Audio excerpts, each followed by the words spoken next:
जय हिंद। आज के वीडियो में यहाँ पर आप लोगों को पंचलाइट कहानी का सारांश बताने वाले हैं कि इसको कितने बड़े में लिखना है और कैसे लिखना है कि जिससे आपको ये 5 अंक मिले और ये 100% आपके बोर्ड एग्जाम में आएगा ही आएगा और ये बहुत ज़्यादा इंपॉर्टेंट है। तो चलिए शुरू करते हैं। बताऊँगा कितने बड़े में लिखना है कि जिससे, और एक बार वीडियो को देख लोगे हमेशा हमेशा के लिए ये आपको पंचलाइट जो कहानी है हमेशा हमेशा के लिए याद हो जाएगी। बस इतना ध्यान रखना, जब भी बोर्ड एग्जाम में जाओगे तो वहाँ पर काले और नीले ही पेन यूज़ करना है, अदर और कोई पेन नहीं यूज़ करना। तो ऊपर आपको जैसे यहाँ पर देखिए 4 पूछी जाती हैं, चारों आती हैं। जो भी करोगे ऐसे ऊपर लिख देना है काले पेन से हेडिंग पंचलाइट कहानी का सारांश, ऊपर प्रश्नोत्तर संख्या जितनी भी हो इसे डालकर लिख देना। अब यहाँ से शुरू करना। पंचलाइट रेणु जी की आंचलिक कहानी है। जो पंचलाइट है ये रेणु जी की क्या है, आंचलिक कहानी है। उसके बाद में कहानी में बिहार के एक पिछड़े गांव के परिवेश का सुंदर चित्रण किया गया है।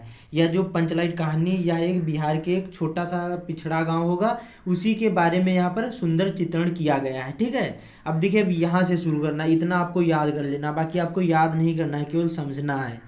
आगे लिखना है कि महतो टोली में अशिक्षित लोग हैं, उन्होंने यहाँ पर रामनवमी में पेट्रोमैक्स खरीदा जिसे वे पंचलाइट कहते हैं। अब देखिए महतो टोली है, बिहार का एक पिछड़ा गांव है, उसी में एक महतो टोली रहती है। वो सभी अशिक्षित हैं, मतलब उनको ये पढ़ाई लिखाई वो अच्छी तरीके से करी नहीं, तो उनको कुछ पता नहीं है। उन्होंने राम नवमी के दिन क्या करा, एक पेट्रोमैक्स खरीदा जिसे वे पंचलाइट कहते हैं। पंचलाइट नहीं पंचलाइट कहते हैं। पंचलाइट को ये सीधे साधे लोग इसे सम्मान की चीज़ समझते हैं। जो पंचलाइट है उनको ये नहीं पता है कि ये यहाँ पर ऐसे सिंपल सी चीज़ है, लेकिन वो समझते हैं कि ये सम्मान की चीज़ है। ठीक है, तो यहाँ पर फिर पंचलाइट को देखने के लिए यहाँ पर गांव के सभी बालक, औरत, बूढ़े और मर्द इकट्ठे हो गए। अब देखिए जो पंचलाइट एक बार यहाँ पर आ गई उस गांव में, महतो टोली में, तो वहाँ के जितने भी बूढ़े थे, बच्चे थे, वृद्ध थे, सारे औरतें थी, मर्द थे, ये सभी इकट्ठे हो गए देखने के लिए कि ये कौन सी चीज़ है। जैसे अब गांव में देखा होगा कोई न्यू चीज़ आ जाती है तो क्या है, सारे लोग यहाँ पर देखने चले जाते हैं। तो उसी प्रकार से ये यहाँ पर किया गया। उसके बाद में आगे लिखना है कि सरदार अपनी पत्नी को आदेश देता है कि शुभ कार्य को करने से पहले पूजा पाठ व्यवस्था कर लें। अब देखिए जो यहाँ पर पंचलाइट लाया गया है, तो यहाँ पर सरदार महतो टोली में रहता है, वही कहता है अपनी पत्नी से, आदेश देता है कि शुभ कार्य करने से पहले इसकी पूजा पाठ कर लेना चाहिए। उसके बाद में सभी उत्सुक हैं, परंतु समस्या उठती है कि पंचलाइट जलाएगा कौन। अब देखिए पंचलाइट वो तो सीधे साधे लोग, उनको नहीं पता है ये कैसे जलेगी, कैसे इसको यहाँ पर यूज़ किया जाता है।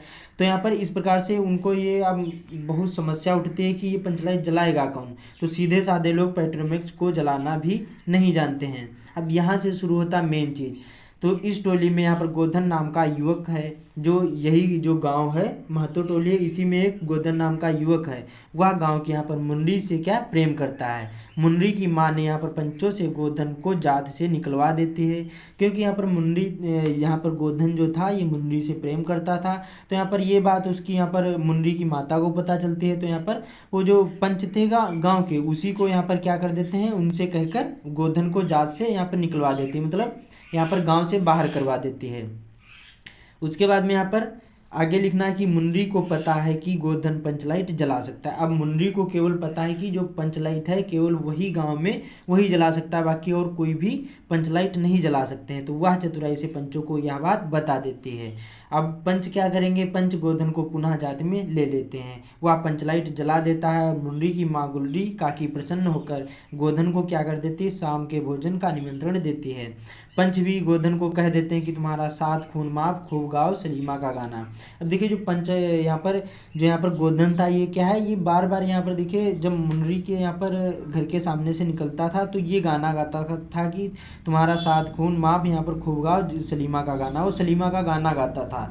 तो इस प्रकार से अब फिर से वो गाना गाएगा, कोई दिक्कत नहीं होगी, क्योंकि उसने पंचलाइट जला दी है। इस कहानी में आंचलिक जीवन की सजीव झांकी प्रस्तुत की गई है। बस इतने बड़े में लिख देना, 5 नंबर आपको मिल जाएंगे। बहुत सिंपल सा मैंने बताया है, एकदम शॉर्ट में बताया, ज़्यादा बड़ा भी नहीं लिखना है, क्योंकि 5 नंबर का पूछा जाता है, उसमें बताता है 80 शब्द सीमा। तो ये 80 से बहुत ज़्यादा है, इतना बड़ा लिख दोगे। बाकी एक बार में ना समझ में आए दोबारा वीडियो देख लेना अच्छी तरीके से, बाकी एक बार में ही समझ में आ गया होगा। तो इस वीडियो को ज़्यादा से ज़्यादा शेयर कर देना, बाकी चैनल पर पहली बार आए चैनल को सब्सक्राइब भी कर लेना। तो मिलते हैं अगले वीडियो में।